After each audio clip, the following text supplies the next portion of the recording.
Your Holiness, you have reminded us to be kind whenever possible. You have also reminded us that it is always possible.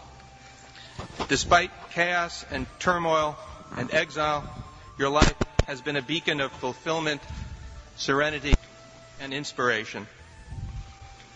In honor of your visit, we would like to present you with a commemorative plaque, and the text reads as follows: To His Holiness the Dalai Lama, Tenzin Gyatso, for his pioneering and tireless efforts in cultivating compassion and wisdom in healthcare and medical science.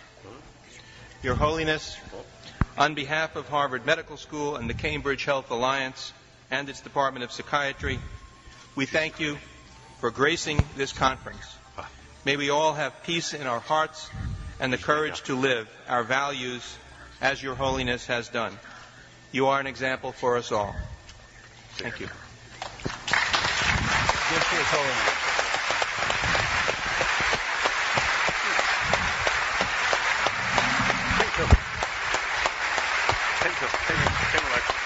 Thank you.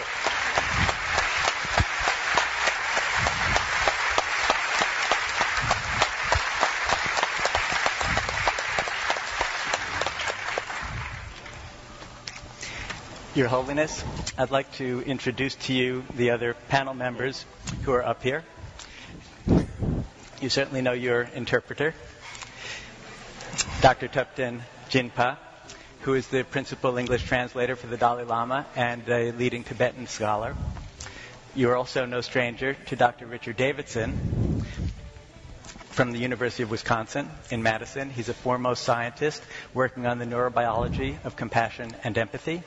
Some of his seminal work involves research on the brain and how it relates to meditation, and Time magazine has named Dr. Davidson as one of the world's top 100 most influential people. I'd like to introduce you to Dr. Judith Jordan.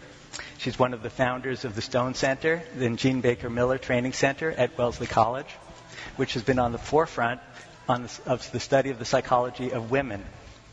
She studied the process of empathy and the role of culture in treatment. Her work has recently focused on the shift in psychology from a focus on the separate self to a psychology of relational well-being.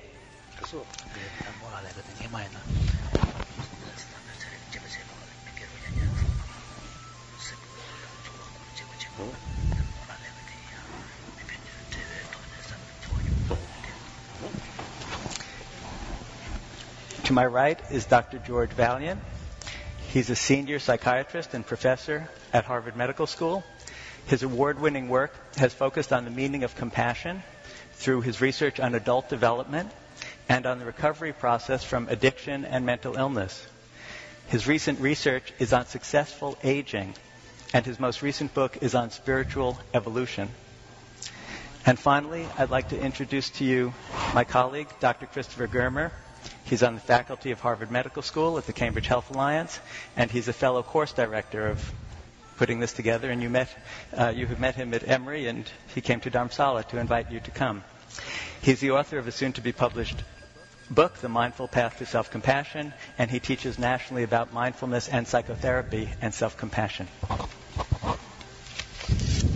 So what we thought we would have here is a discussion between you and some of these people, and I was going to invite Dr. Davidson to begin.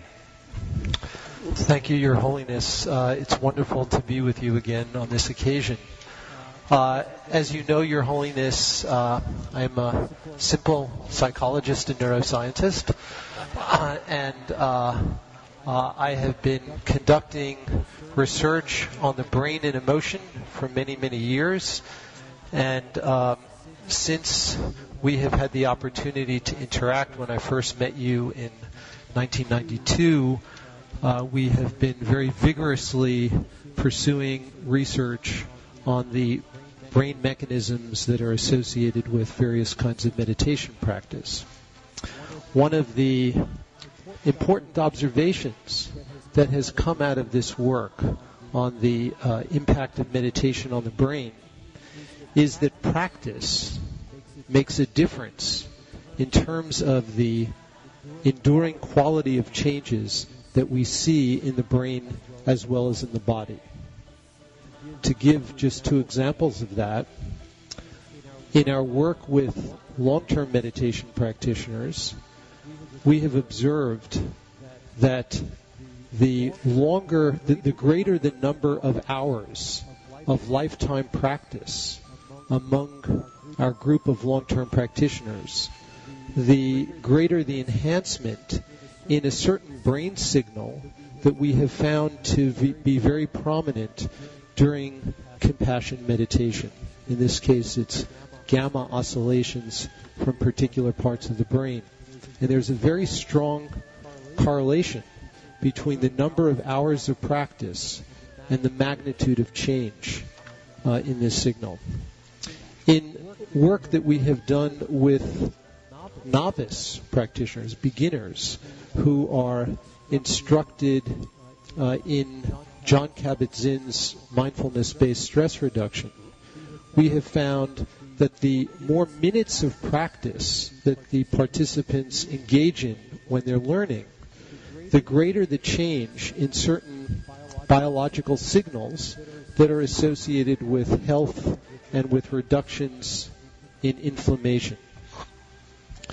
Now, since we are in New England, in the Boston area, I was reflecting on this question of practice, and I came across a wonderful quote from Henry David Thoreau, who was a great American poet and contemplative, who wrote Walden. And I would just like to, it's very short, I would just like to read it. He said, as a single footstep will not make a path on earth, so a single thought will not make a pathway.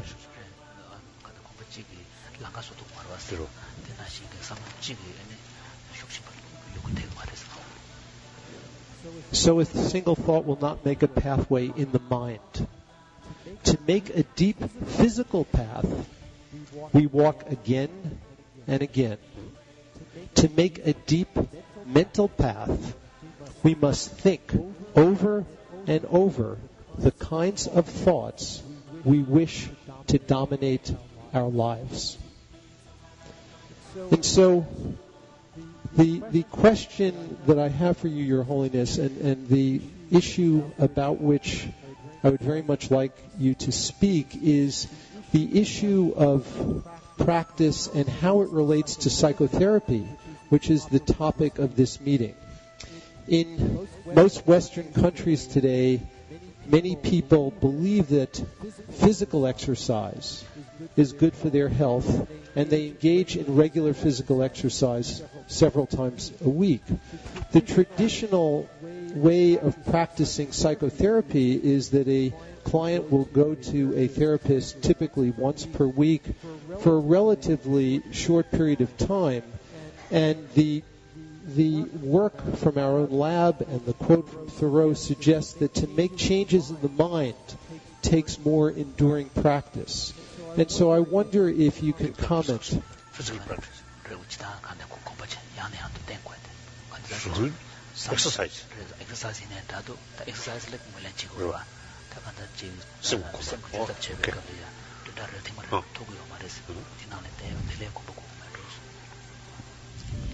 So I wonder if you can just give us some suggestions for how we can better incorporate this element into Western ways of addressing therapy and how the issue of practice is relevant.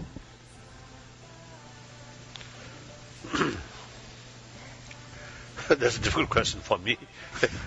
I think first let me study Western psychotherapist work.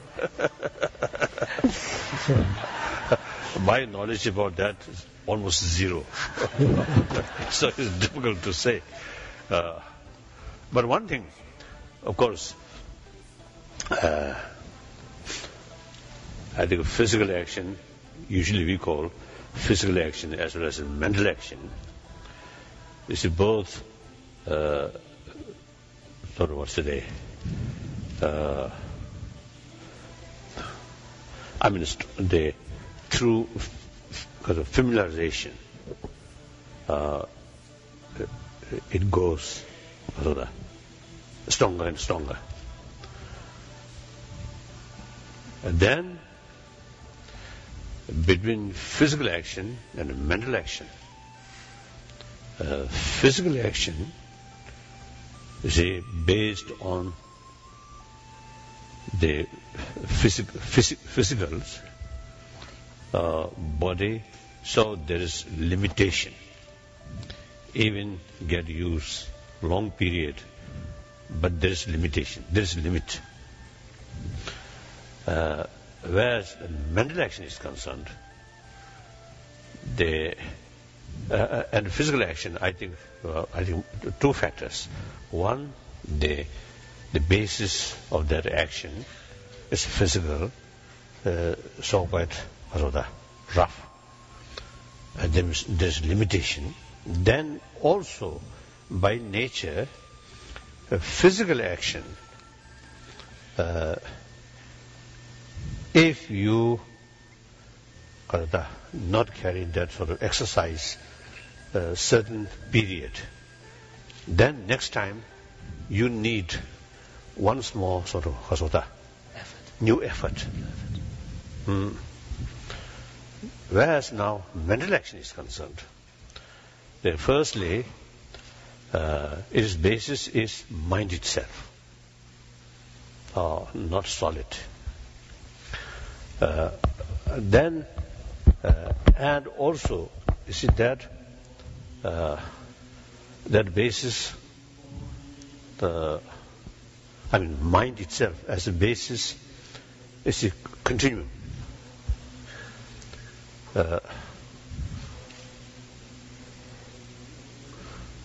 Of course, the physical also is the particles continuation right from the beginning.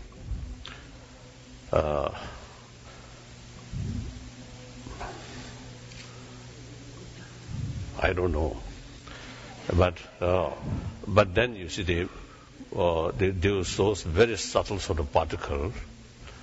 It's the subtle level, the particle level, continuously, and changing like that. But that tanyam su rapper chikchatavadi kortidwa dunjin because of koyanchi chachanjidwa. So although from the perspective of very kind of subtle level of matter, there is, like in the domain of mind, there's a continuum. But at a grosser level, a kind of the macroscopic level, the body has it imposes certain limits. Now mind,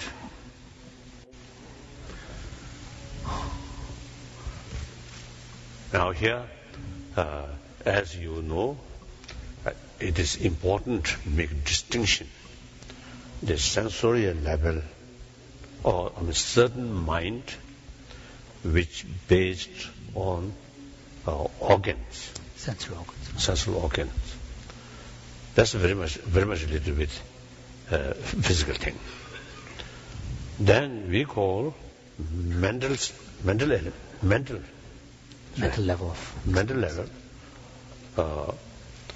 is not based on physical, but based on the continuity of previous mind. So that, firstly, more subtle, almost like simply subtle energy. And then secondly, it continues.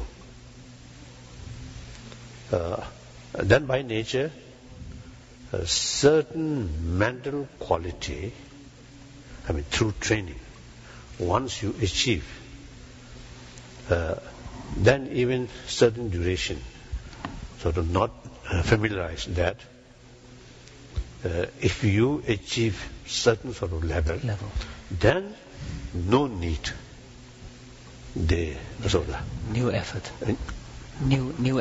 New effort. as soon as you remember that, completely, so the full form come. So, 느껴졌어?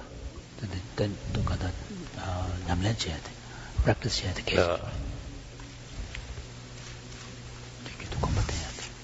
So then basically, in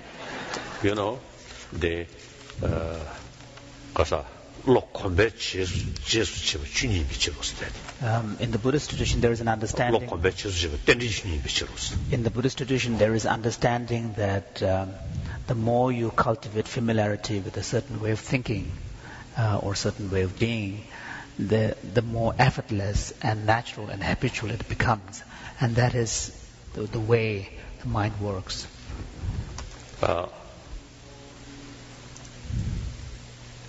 Then, within the mental thing, basically two categories. One, shiraburichi. So within the mental domain, when we talk of cultivation, one can roughly identify two categories. So one can identify two main categories. One type of engagement with the object that is more cognitively oriented and can lead to greater sense of ascertainment and understanding.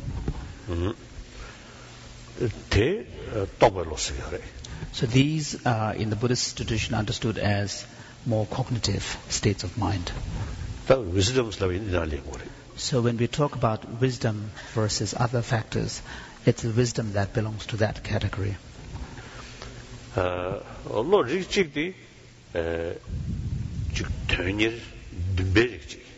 So another category of kind of mental engagement belongs more to a class of what the Buddhist tradition identifies as more in the form of wish, aspiration, interest, and so on.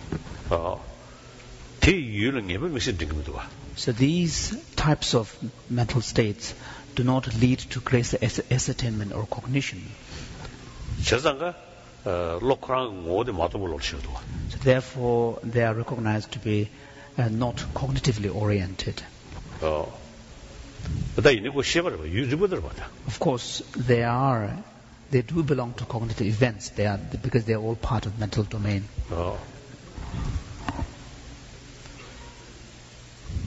So that the Beijing never Dako Kasul combat Diludi, combat Deni, combat Pedan Jorba.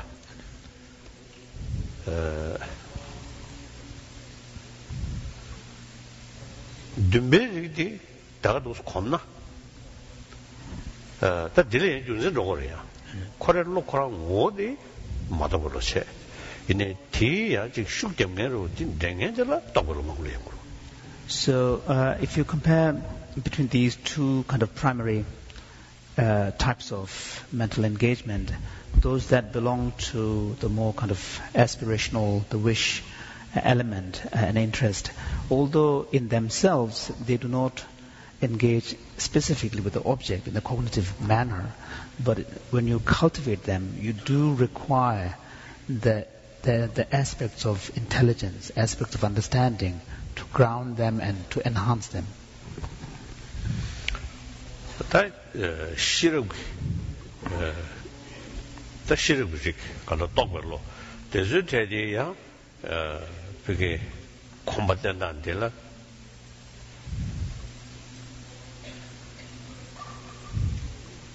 Karakasore.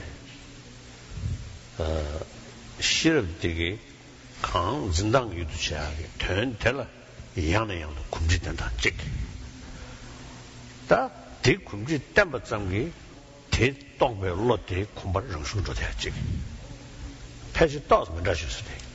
So with relation to those categories of mental engagement that tends to be more cognitively oriented, which in Buddhist language we call belonging to the wisdom dimension, there the way to cultivate greater familiarity is to deepen one's understanding of the object, whatever it is that this mind is relating to, and the greater your understanding of that object, then the greater the familiarity becomes. But also sometimes the subjective element of that wisdom also naturally increases as you come to understand whatever it is relating to in a deeper way.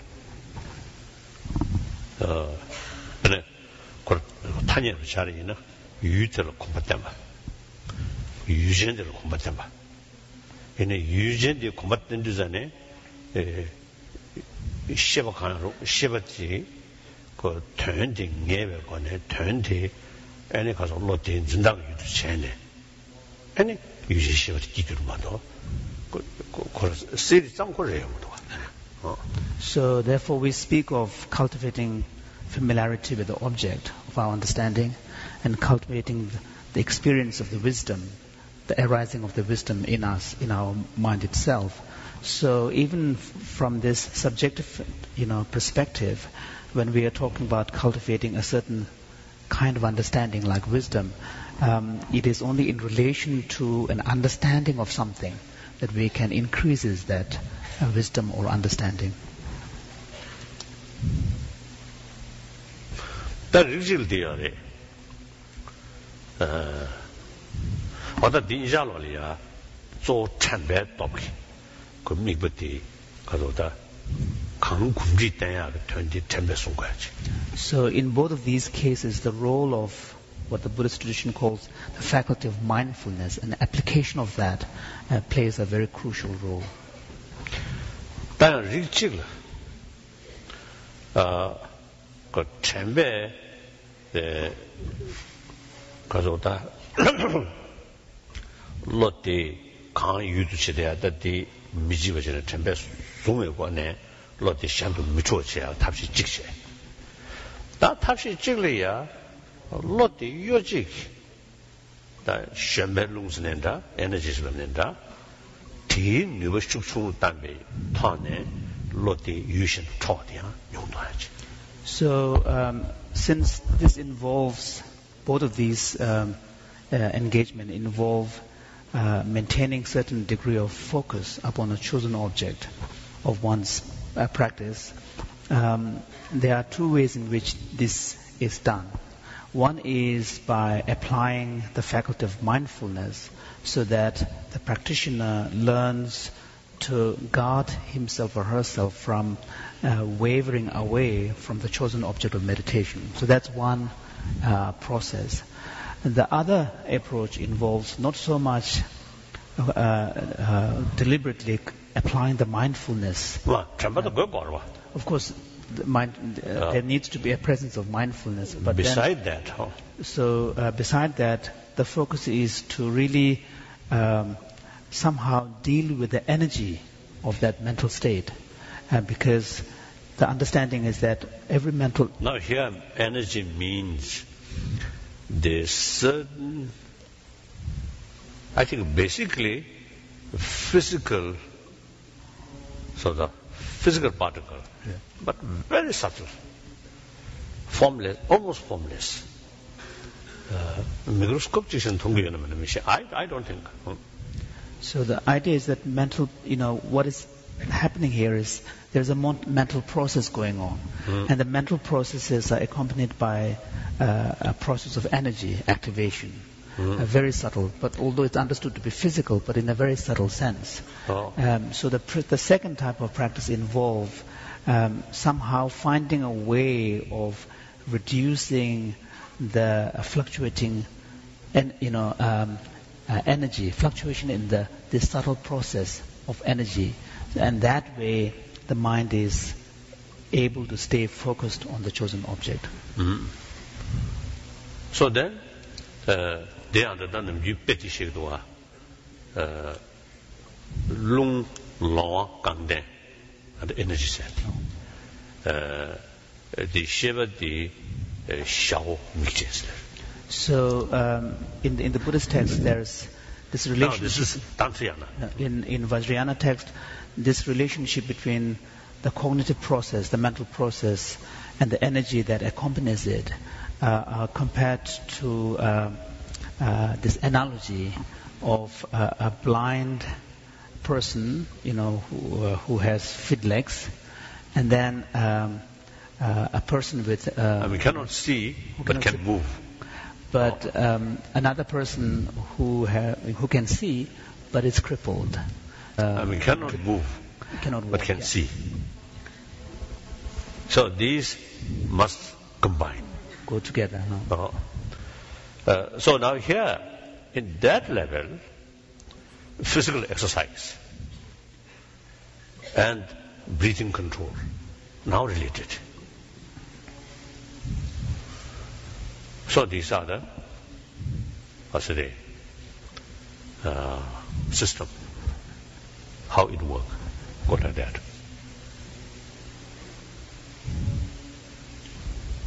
Huh?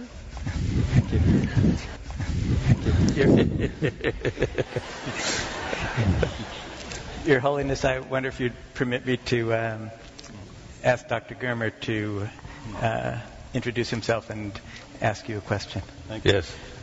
Your Holiness, my question is about compassion, and particularly about self-compassion. Yes. I'm a psychotherapist in full-time private practice, and I've been interested for about 20 years in the application of mindfulness in psychotherapy. And mindfulness has within it the qualities of acceptance and compassion.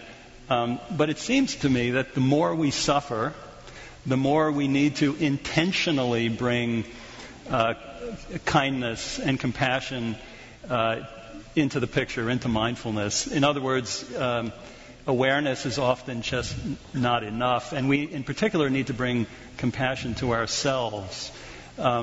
As a therapist, and I know that most of the people in the audience have, we have a lot of patients who have been suffering for a long time with intense emotional pain from depression, anxiety, childhood abuse, or they might be going through a crisis in their lives right now, such as the breakup of a marriage or the death of a loved one or serious illness. But what I've noticed is a strange phenomenon. That is, precisely at the time when we need to be kind to ourselves, when things go really wrong, we become our own worst enemy. People tend, at least in this culture, when things get really bad, to criticize themselves, to hide from others in shame, and get kind of absorbed in rumination about themselves and their problems. And so I'm wondering, Your Holiness, have you noticed that? And if so, what would you say to such a person or recommend?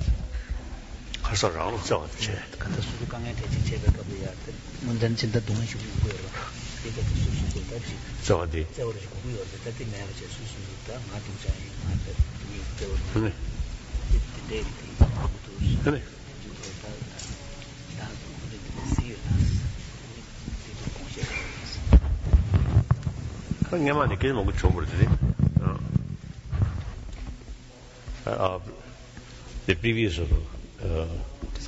discussion, this many occasions I think involved.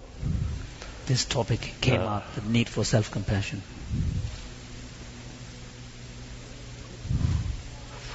So actually, although they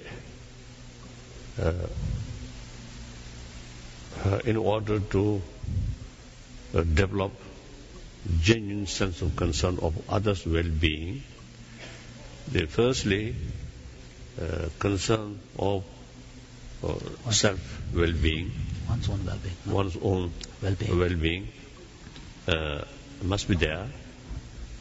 So, if it is someone who hating oneself, and such person, I think very difficult to develop genuine sense of concern for other.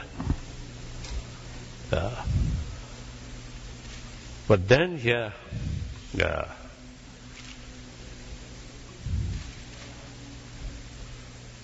I have the view, the very reason why you develop some kind of self-hatred. In deep inside, you see, you want perfect. And you fail that. So there's some kind of judgment. hate. So some kind of judgment and then hatred based upon that. So the young boy have to do not chat about chuna something. Not normal. Business is give chuna something. Come on, you can do that. Not do something. So His Holiness was saying that in his understanding, the kind of mechanism that one can see here is that although on the conscious level, the mental state is that of a criticism and hatred towards oneself, but underlying that there must be some kind of expectation of something good for you, some kind of ideal for perfection. And when you see yourself failing, then you are being overly critical and being angry towards yourself, hateful towards yourself. So any questions from you too? Yeah. Your Holiness, it does seem, in light of what you had said before and what Richie was talking about, that there needs to be a certain level of practice, of repetition, mental repetition, in order to overcome the habits of criticizing oneself if we don't live up to our own expectations. I'm wondering, Your Holiness, if you could potentially lead us in a brief meditation that the therapists in this room could practice at home to cultivate compassion for themselves as well as for their patients. Samjar to be say. Mare the combating at catching the child was that Andina therapist Mambuyor. The Susu Nirin Yam Missina Yamnache. Kadanji Susu Zewata and Susu Telzewache. We Yamlan to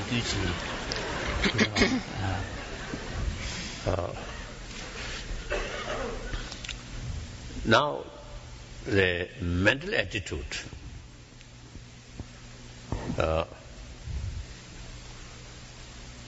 I think like even the sort of external matters we usually call semi-pembo. We call inanimate objects, inanimate material objects. Compare with our body, perhaps I think less sophisticated. But even then, if it is survival or healthy growing, there's not one element. One factor. Not one factor. One factor, but a lot of factors. And at a particular level, many things then go together, more balanced way, then it grow well and remain well. So similarly, our mind, there are so many sort of elements, body element also involved, and then mind itself. There are so many elements. So now here, the basic mental attitude is healthy. Then some tragic situation here and there may not disturb much. Like immune system. If immune system is strong, then some virus come and may not disturb much. But your basic immune system weak, then even tiny virus immediately it will disturb your health. Similarly, mind also like that. A basic mental attitude, mental state is weak. Then some small tragedy really brings us upset. So now the real question is how to build the basic mental state, healthy state, or healthy state of mind. Now that I think some of you may want just one single meditation and a simple one. and 100% sort of positive result. That I think impossible. There are a lot of different sort of, I think whole our attitude, sorry. Whole our attitude. I think towards oneself. Outlook towards oneself, towards suffering, towards even whole world. Many things involved. So I think as far as Buddhism is concerned, because of that, in order to transform our destructive emotion, one goal, but the meditation, so many, thousands different meditation mentioned. Because our mind is so much complex. So just a single one meditation, I think difficult. Now here, on the basis of my own experience, I can say this is just one sort of that type of meditation. Its effect is limited. So combine. Now, for example, meditate on impermanence. Meditate on, I think, I may tell one story. The other day also I mentioned one, you see, good scholar, monk, great scholar, and many students. I think he, in daily, I think he teach at least, I think, 6-8 hours. Very good scholar. And quite well known.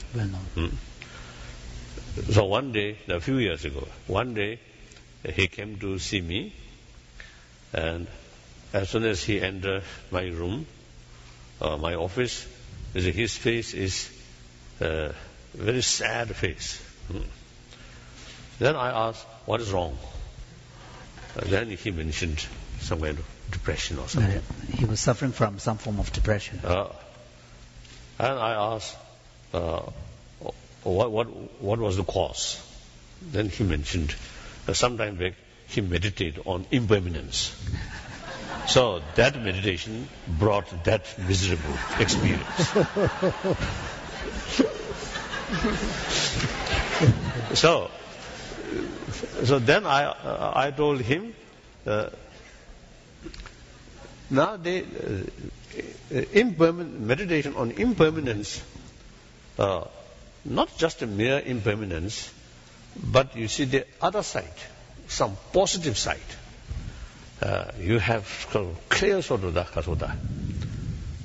conviction or feeling, the positiveness. Then impermanence reminds, that's a wonderful opportunity, a wonderful sort of potential wasting. Isn't it?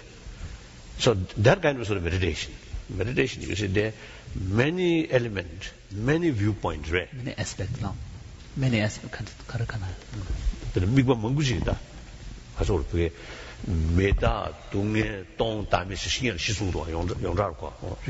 So His Holiness reminded him that when you are, even though meditating on focusing on a single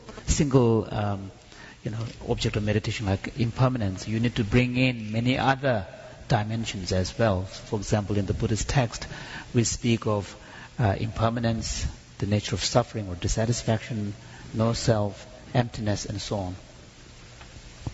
Now, here, I think, for example, Four Noble Truths, not only just the because of the suffering nature of two truths, but later two truths, joyfulness. So it's more balanced now. Seeing the possibility achieve permanent joyfulness and develop conviction that then you feel, yes, now my sort of, in some extent, biological factor, attachment, anger, these come, but these are obstacles to achieve that wonderful goal. Then, you develop enthusiasm, to tackle, these things.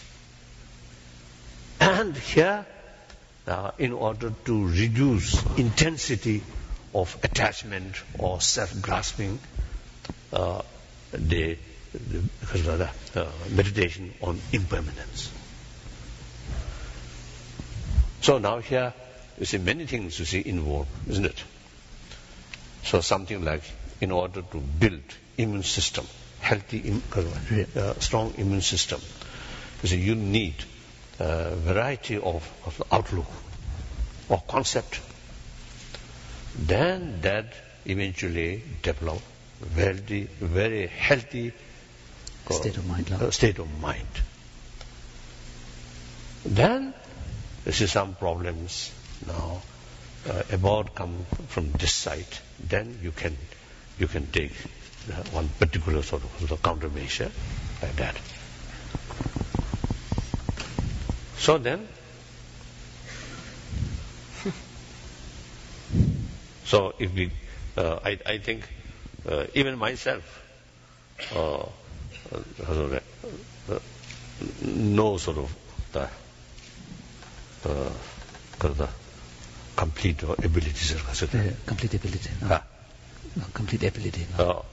Even myself, now, I think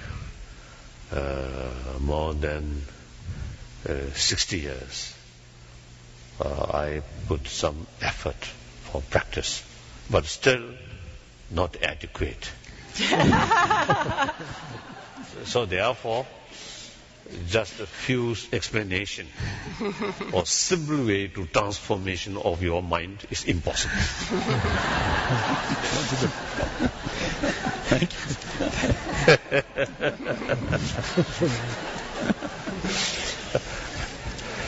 There's some other sort of company, they always say advertise. It's some simple thing or something effective, something very cheap. My advertising is just opposite.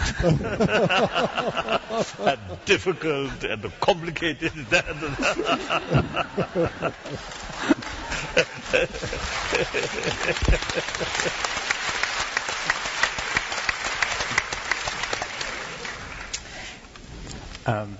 But one thing I can tell you, I can assure to you, that no matter our the disturbances in our mind, can handle gradually. And person whose mental state at this moment difficult, but through training, without losing hope and self-confidence and willpower, you can overcome these difficulties. That's quite sure. One master stated, Uzu Devdas, Duje Sona Minevimbes, Lord Jar Mijinyamashian, Tasuke Ois. So one Tibetan Buddhist master said that even though a particular endeavor, a meditation practice may seem impossible at this point, but since the nature of the conditioned phenomena is such that they are susceptible to change, so what may seem like impossible to achieve in 100 years may turn out to be actually something that becomes achievable and quite easy later on. That is my own experience. This is some idea, some practice. My age, say I think 30s. Then at that time, now I think, although this is not right, to mention one sort of experience, but I think in order to give you some encouragement, perhaps I think some reason is to mention. After I came, of course, although I start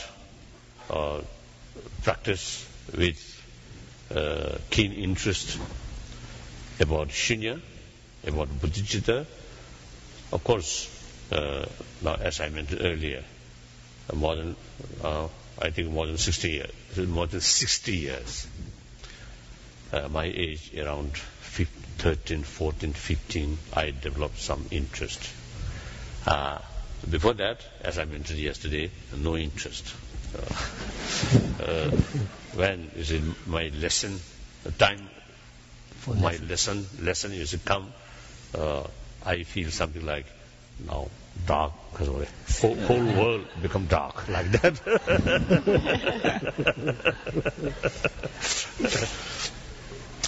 The next day, holiday, then I feel now tomorrow, I always think now tomorrow, no lesson, holiday. So then I feel, very sunny. Sunny, something like sunshine like that. So then I came India as a refugee, and I began to restudy those important texts. At my age, I think, 24, I came out. And then in 30s, some experience about some experience of feeling of the absence of independent existence, shunya. That really developed. That really bring conviction. There is possibility of cessation of suffering, because suffering, all suffering, is come out of ignorance. So mainly here, ignorance, which because of that,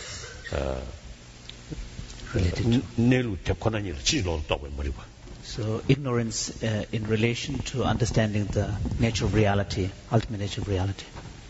So there's some feeling, some experience, some sense of the ultimate reality. Then that brings immense sort of conviction. That kind of ignorance can remove. So then, at that time, about infinite altruism, I feel very far. Of course, admiration there, but feel difficult, very far. Then, 40s, my age was the 40s, the more meditate. Then somehow, eventually, it becomes something quite close, familiar. Right? Intimate, something intimate. Intimate. So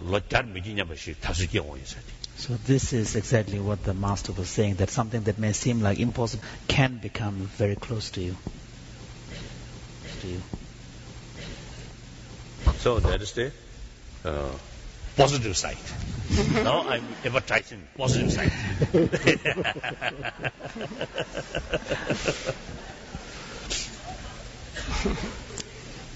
Yes, done?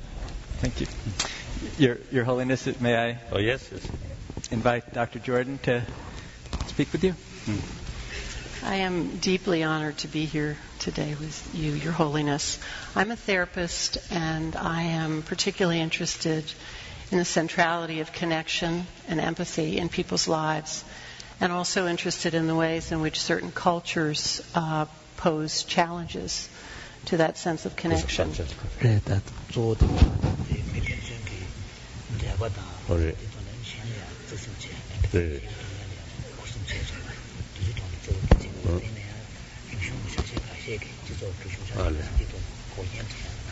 Right.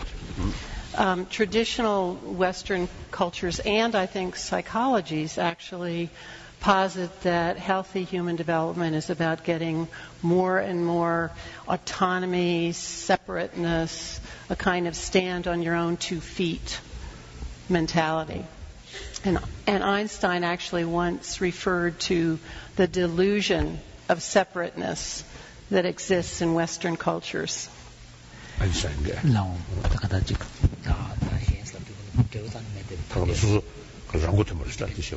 ว่าที่สมัยนั้นเราตั้งใจชน self independent อยู่กับคนเชื่อที่ Einstein เป็นชื่อเรื่อง The field of neuroscience and a lot of Dr. Davidson's work is confirming actually that we are hardwired in the brain to connect with others, and also that there is enormous brain plasticity that we can alter in our lives, and a lot of that can be altered through our relationships and connections with others. I actually find profound hope and comfort in these discoveries. But we also know that social exclusion and isolation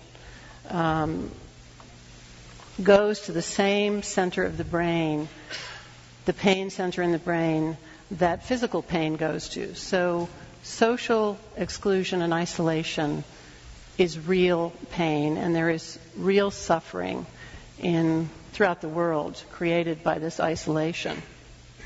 And I think in therapy, a piece of what we do is try to reestablish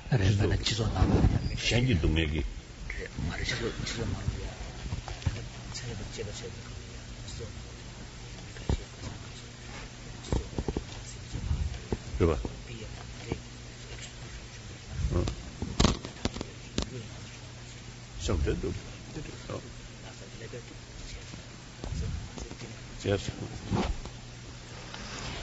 We have data now that suggests we need to participate in relationships, not to get or to give, but actually participate in building relationships and mutual engagement and mutual empathy with others, and that this actually creates a deep sense of well-being. It doesn't have to be compassion for self versus compassion for others.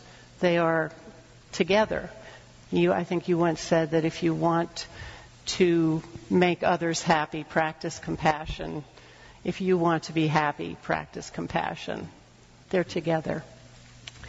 So the dilemma that I see and I would like you to address is that our biology and neurobiology, our very being, calls out for connection, while many of our Western cultures in particular urge us to build ever more bounded, competitive, me-first selves. So I'm wondering whether, given this climate in Western cultures, where we're so committed to building this separation, whether you think we face particular challenges in practicing and developing and supporting compassion, both at an individual and a collective level. I think we have a responsibility to enhance the compassion of the collective, not just the individual.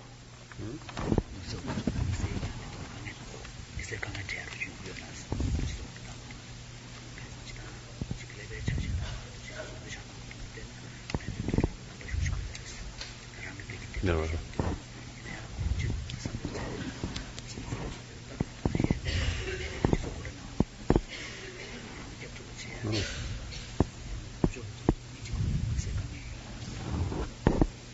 I don't think.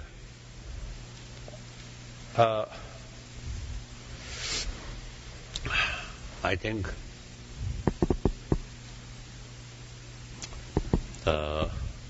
firstly,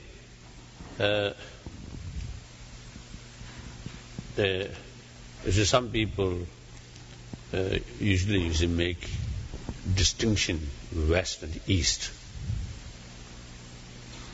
and feel some big differences. That I do not think that. Yes, the lifestyle, these things there are differences. But in mental level, I don't think there's much differences. Even sometimes also some discussion with some people. The Buddha's teaching, Buddha came to more than 2,600 years ago. So that ancient teaching, whether suitable now 21st century or 20th century or 21st century. Then I have the view, lifestyle must change at the time of Buddha and today. And similarly, Eastern, Western, Southerner, Northerner, there's differences. And much, I think, what's today? And in fact, I think modernity, I think essentially much related with external matters, material matters.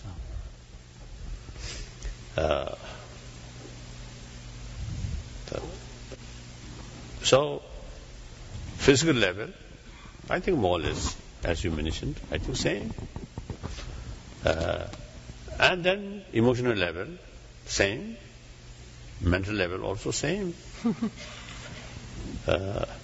Then these sort of, some part of our mind, or within the mind, or within the emotion, destructive emotion, constructive emotion, neutral emotion. Neutral emotion is two way. Within the emotion, some neutral. Can you say? Mutuality. Huh? Neutral. Yes. Yeah. Okay. Yeah. I thought the emotion means some strong feeling.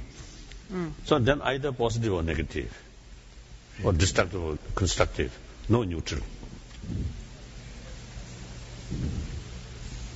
Emotions to this horse should be restored. Yeah. Any neutral me do.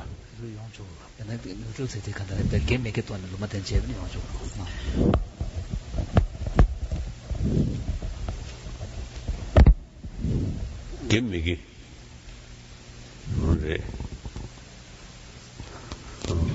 Anyway, now the mental level, I don't think any sort of demarcation between Eastern and Western. I don't think. And also today's humanity and 2,000 years ago's humanity mental state, I think same.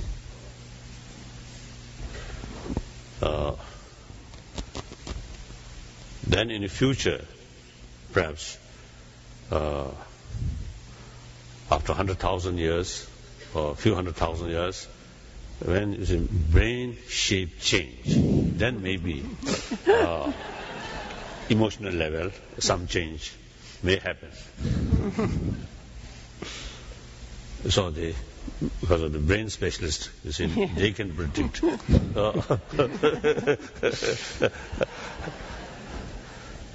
The apes like sort of that. And today, how many millions passed? How many millions years? It's passed from the ape.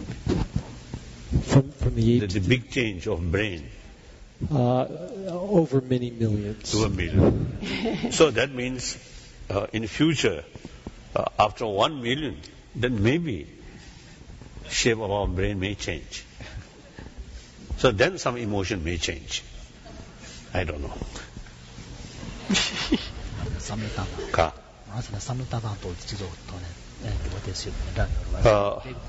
Now here, the social habit, that I think, even within the West, I think people in big city and people in countryside, I think some differences. I found in India, people in big city and people in rural area, there's differences. Among Tibetan also. So that means the environment, you see, the influence of environment. And then also is a Tibetan, the Tibetan in early period, so as a refugee in 6 days and 7 days, hardly no crime, very peaceful, and cheating, money cheating, these kind of things, never, or no significance. Then gradually our Indian neighbors, sometimes they found, now new generation of Tibetan, and particularly Tibetan who come from Tibet, inside Tibet, sometimes they found little differences. So these are same Tibetan, basically same Buddhist, but the environment make differences.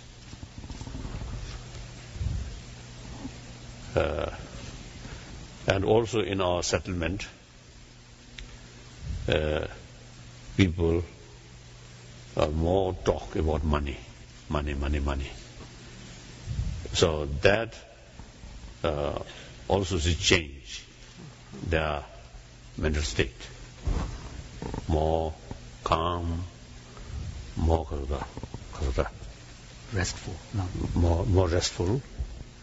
When talking about money importance, then more Anxious. No. more anxious, more stress, like that.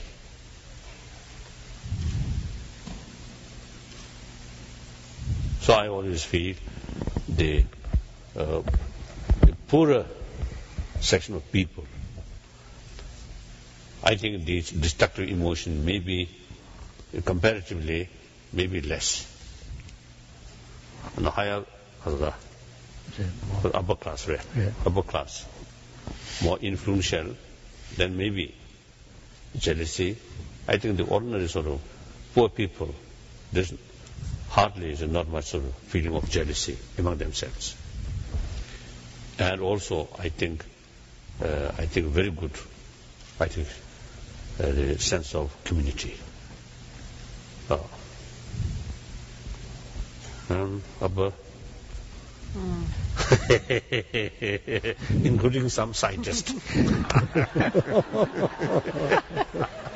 No. I really love you. So this scientist, very good, wonderful person.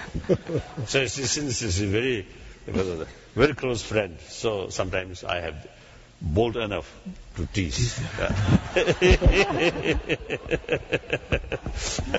So it's some name. My own practice is when more people praising me, then I always constantly remind myself of one great sort of practitioner in Tibet, I think 1,000 years ago. He expressed, when you become something respectful, Object of reverence. Object of reverence. You must feel yourself the lowest person. That's very important. Otherwise, you become arrogant. You become too much because of self-centered sort of thing. Then, even without notice, all these destructive emotions then become very active. So finally, self-destruction. So therefore, the more successful you become now. More successful You become more the more the danger vulnerable now. to develop these destructive emotion like that. So my answer, you see, basically not much differences. Yeah. The other day I mentioned my American friend. This is some their result out of their practice. It's quite remarkable. Such sort of experience, quite rare among Tibetan. Level of realization. The level of realization is there. So we Tibetans should feel as envy or jealousy. So materially, you're more advanced. Now spiritually also seems that they're more advanced.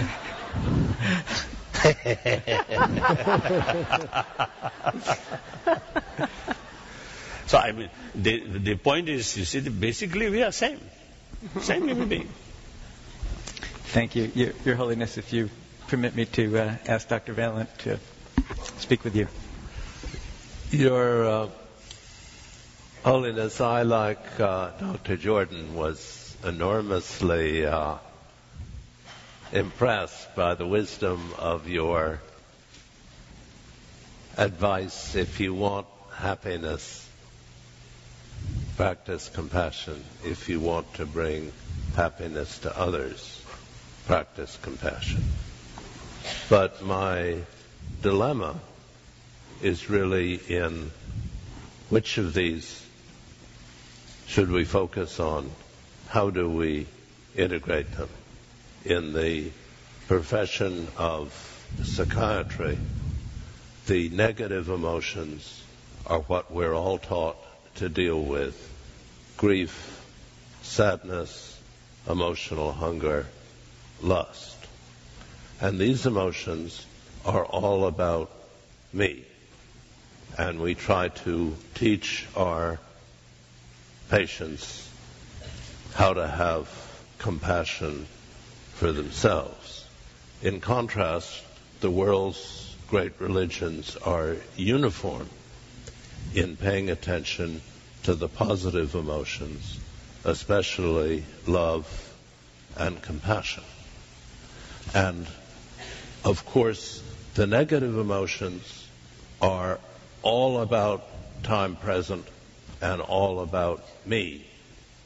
The positive emotions are all about the future and all about the other. In my daily work, my job is to pay attention to the negative emotions of my patients. In my writing, I find I'm much more interested not in writing self-help books, but in trying to help people. Self-help. Self-help.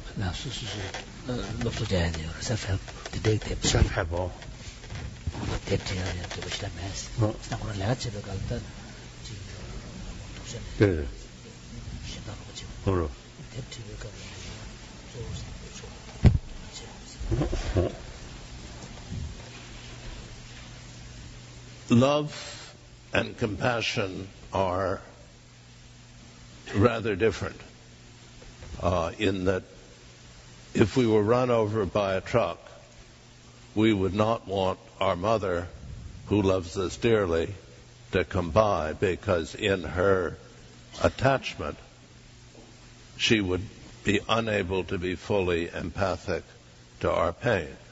We would much rather have the detached paramedic come by who could empathically allow us to be seen.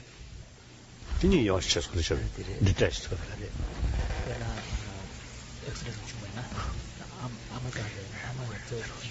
What? Yeah.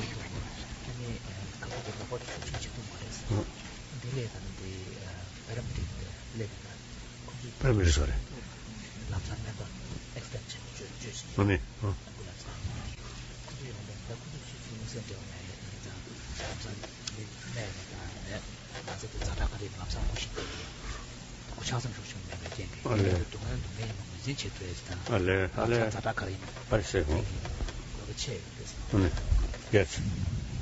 Psychotherapists focusing on negative emotions tend to scorn the religious who focus on positive emotions. My dilemma is, in the future, should we train our psychotherapists to pay more attention to the positive emotions of the world's great religions, or should we try to educate the world's great religions to pay more attention to negative emotions. Sure.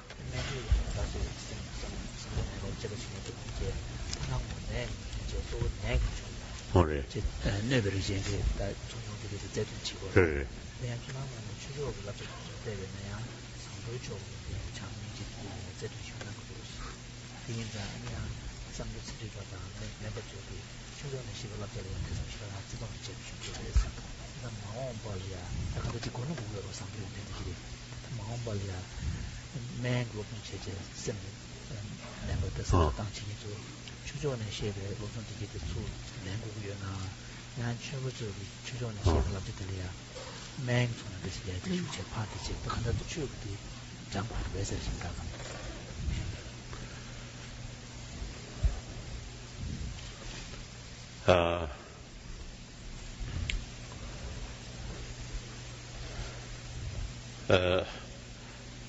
I always make distinction within the compassion, two levels. One compassion, one level, I think we usually use the experience, or we usually got the sort of understanding. The meaning of compassion is, I think, the first level. That compassion, now you already heard many times, so please don't bother. Otherwise, you sit here. I always love to hear it again. Even yesterday also, I mentioned yesterday's distinction. Almost whenever is my public talk about the importance of compassion, I always make distinctions in these things. So that level of compassion, very much oriented action or attitude. That compassion also very much mixed with attachment. Now, towards one's own friend,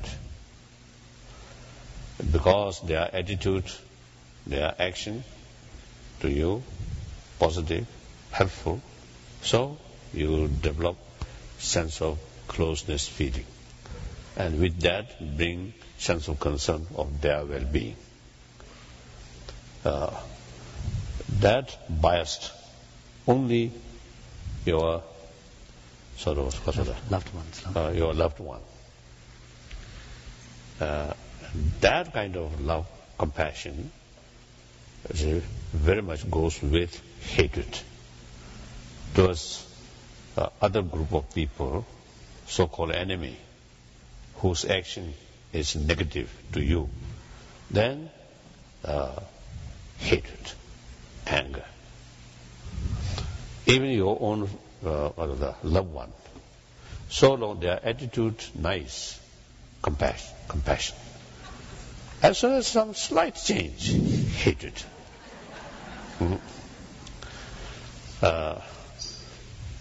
So that kind of compassion, biased, and basically biological factor, is spontaneous, without training. These are there. But then second level of compassion. Now using reasons, training. The second level, now genuine sense of concern of well-being of other, regardless their attitude towards you. Now, oriented being, or person, or sentient being, or person, just like myself.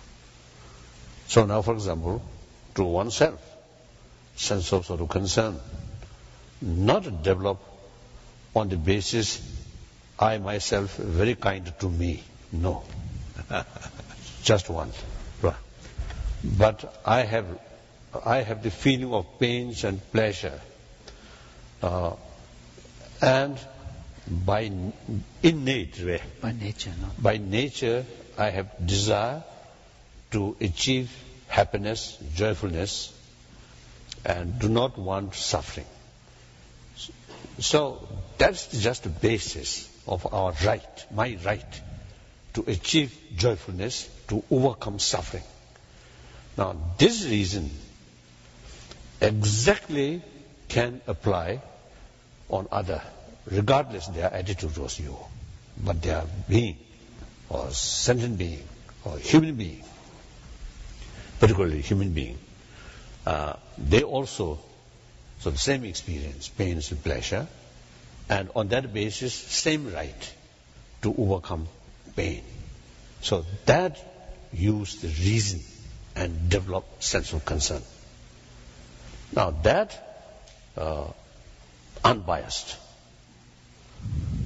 that kind of sense of concern can extend towards your enemy. As far as their attitude is concerned, they are enemy. So you have to make preparation to fight, good fight. But as long as they are human being or sentient being, they also deserve our sense of concern. Clear? Now this not mixed with attachment. So actually, that kind of higher level of compassion, in order to develop that higher level of compassion based on detachment. Attachment makes biased. So detach. Then on new basis develop a sense of concern. Now that's genuine compassion. That kind of compassion only through training, through reasoning. So now here, that kind of compassion, how to develop that kind of compassion? I usually feel and also telling people 3 ways. Number one, according to theistic religion. Theistic religion, that means religion with the concept of God, creator. The God, creator, infinite love, compassion. So the more admiration, more faith towards that kind of creator. There is more willingness to follow, to follow his example, like that. So we can find very, very compassionate people among Christians and Islam and so on. We can find. There are people, such wonderful people. That's one way. The second way is non-theistic now. That's like Buddhism. And also one ancient Indian, I usually call twin religion, that's Buddhism and Jainism. No idea of creator, but their concept is law of causality, cause, effect, and very much similar that of Darwin's evolution theory, cause, effect, and effect is causing another effect, go like that way. Some change, now our brain change, not take overnight, but gradually change. This flower, when I was young, some you say flower, I love you say that flower, very, very good one. So so making transplanting like rose, cut and put in soil, then grow. So too much impatience. So today I planted Then after 2 days, pick up whether it's rude coming or not.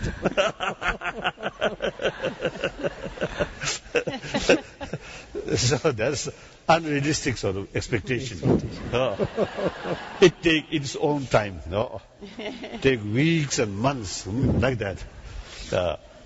So the work, the law of causality, gradually changing like that.